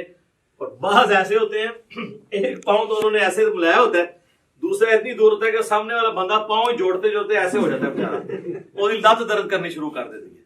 تو میرا خیال ہے کچھ لوگ اب جو ہے نا ادھر سے کھڑے ہونا جی, ادھر سامنے آ کے باری باری سب کو کروا لیتے ہیں نا. اچھا میرے بھائیو, اب انشاءاللہ تعالیٰ آپ کو پریکٹیکلی بتائیں گے کہ صف میں جب زیادہ نمازی کھڑے ہوں گے تو کس طریقے سے انہوں نے نماز پڑھنی ہے. 2 ہوں گے تو ساتھ کھڑا کرنا ہے, اور 2 سے زیادہ ہوں گے تو امام آگے ہوگا, پیچھے ہوں گے باقی. البتہ اگر میاں بیوی جماعت کروا رہے ہیں تو وہ ساتھ اپنی بیوی کو نہیں کھڑا کرے گا, بیوی ایگزیکٹ اس کے پیچھے کھڑی ہوگی. اور ترتیب یہ ہے کہ سب سے آگے جو ہے وہ مردوں کی صف ہوتی ہے, اس کے پیچھے بچوں اور غلاموں کی, اور اینڈ پہ عورتوں کی صف ہوتی ہے. تو اب یہ ہم نے صف کے اندر 1 2 3 4 5 6 7 8 9 بھائیوں کو کھڑا کیا ہے. 8 اللہ وطر ہے, وطر کو پسند کرتا ہے. آپ دیکھیں جی انہوں نے اپنے جو ہے وہ پاؤں اتنے کھولے ہوئے جتنے ان کے جسم ہے, اس سے زیادہ نہیں کھولے, ورنہ پھر ان کے کندھے نہیں ملیں گے. آپ دیکھیں ان کے پاؤں بھی ملے ہوئے ہیں اور ان کے کندھے بھی ملے ہوئے ہیں. آج پیچھے کر کے ذرا کندھے ان کے ذرا کور دکھائیں, دور سے ہی دکھا دیں. آپ ادھر ہی دیکھیں کندھے سب کے ملے ہوئے ہیں. اگر ان میں سے کسی نے ذرا سے پاؤں زیادہ کھول دیے کم, تو پھر ان کے لیے یہ تھوڑا سا ویسے ہوا ہے ان کا. ٹھیک ہے, یہ آپ نے خود ڈیسائیڈ کرنا ہے. شعیب بھائی آپ کو پاؤں زیادہ پھیلانے ہوں گے، آپ کی اوپر سے باڈی چوڑی ہے، یہ آپ نے غلط کیا ہوا ہے، اور ٹھیک ہو گیا جی.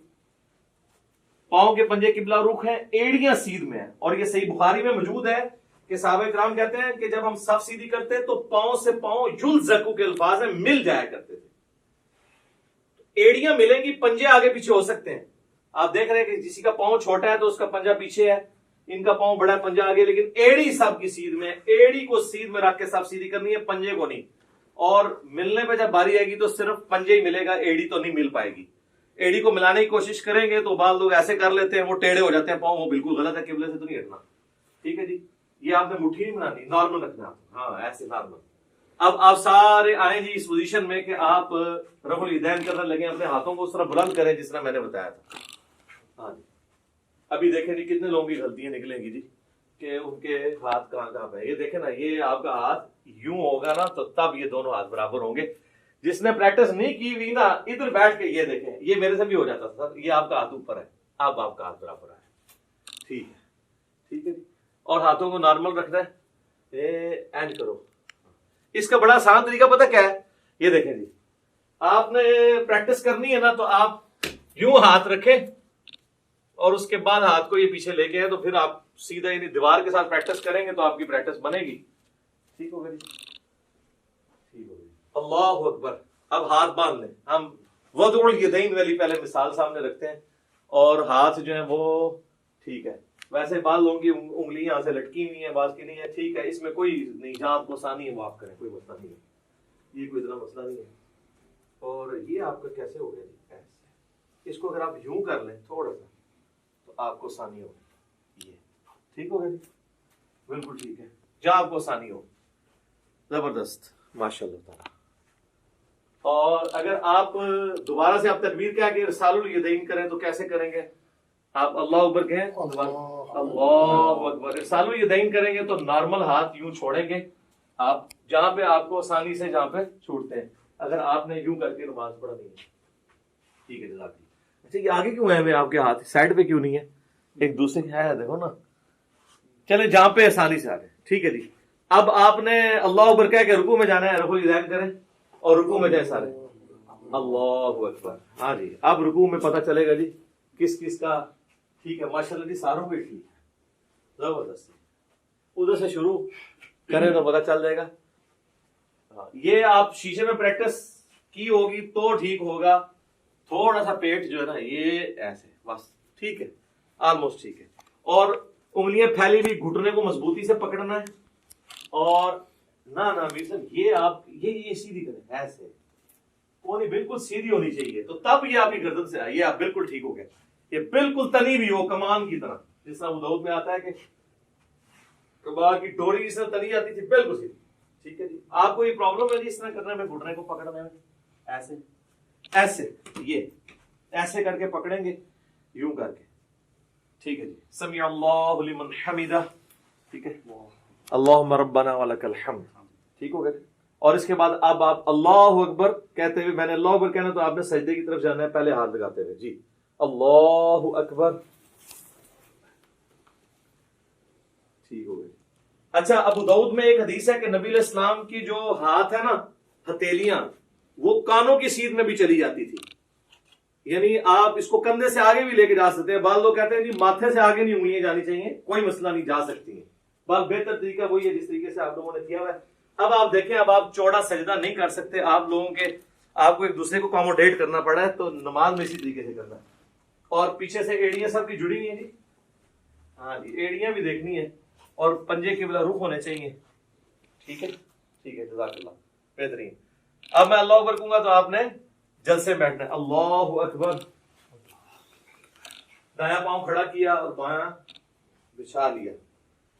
ٹھیک ہو گیا جی.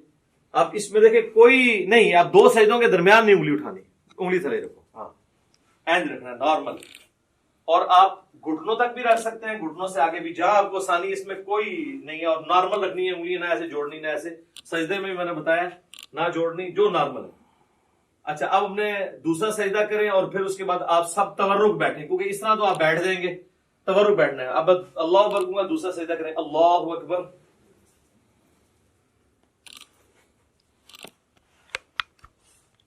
اب آپ کو اللہ اکبر پہ تورک سب کو بیٹھنا ہے. اللہ اکبر. دیکھ لیں جی، ہم نے پریکٹیکلی کر کے بتایا. وہ لوگ کہتے ہیں نہیں جماعت میں تو تورک بیٹھے ہی نہیں جاتا. کیوں نہیں بیٹھا جاتا؟ ایک بندہ جب ڈنڈی مارتا ہے تو تورک رہ جاتا ہے. نہیں، ساروں بیٹھے ہوئے ہیں نا، دیکھیں نا، سارے تورک بیٹھ کے بتا رہے ہیں. تورک بیٹھیں گے سارے تو پھر کور ہوگا. ایک بندہ بھی ڈنڈی مارے گا تو ساتھ والا دوسرے تورک نہیں بیٹھے گا. ٹھیک ہوگا جی. یہ پریکٹیکلی نماز میں یہ چیز ضروری تھی. اب ٹھیک ہے، سلام بھیج دیں جی. السلام علیکم ورحمۃ اللہ. السلام علیکم ورحمۃ اللہ. ٹھیک ہے. اچھا میرے بھائیوں، آج کی یہ پریکٹیکل ہماری جو نشست تھی اب اس سے کنکلوڈ کرتے ہیں. بیسیکلی میں نے کوشش کی کہ آپ کو ایک بلو پرنٹ آپ کے سامنے رکھ دیا جائے کہ آپ نے نماز پڑھنی کیسے. باقی اس کے اوپر تو گھنٹوں بولا جا سکتا ہے. آپ میری ویڈیوز دیکھ لیں، ہر ٹاپک کے اوپر کئی ایک ویڈیو کلپس ریکارڈڈ موجود ہیں. اللہ تعالیٰ ہماری اس ایفرٹ کو قبول فرمائے. اللہ تعالیٰ سے دعا ہے جو حق بات میں نے کہی اللہ تعالیٰ ہم سب کے دلوں میں راسخ فرمائے. اگر جذبات میں میرے منہ سے کوئی غلط بات نکل گئی تو اللہ تعالیٰ ہمارے دلوں سے معاف کر دے. ہمیں کتاب و سنت کی تعلیمات پر عمل کر کے دوسرے بھائیوں تک پہنچانے کی توفیق عطا فرمائے. سبحانک اللہم و بحمدک، اشہد ان لا الہ الا انت، استغفرک و اتوب الیک، وما علینا الا البلاغ المبین. جزاکم اللہ خیرا.